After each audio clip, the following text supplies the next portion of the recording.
Hey guys, so Bitcoin has been moving up in the last couple of days. I did tell you guys that I did think that it was going to stay around the 13K and higher range.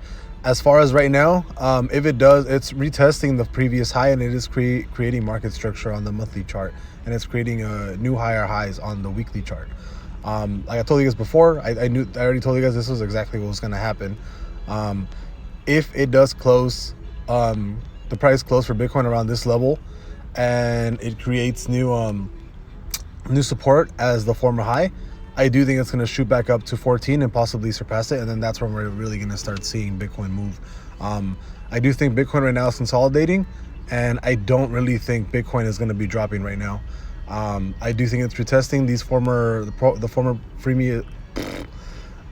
the previous high right here on the monthly chart, and I do think it's going to rebound off of that and shoot over 14K again and stay above there.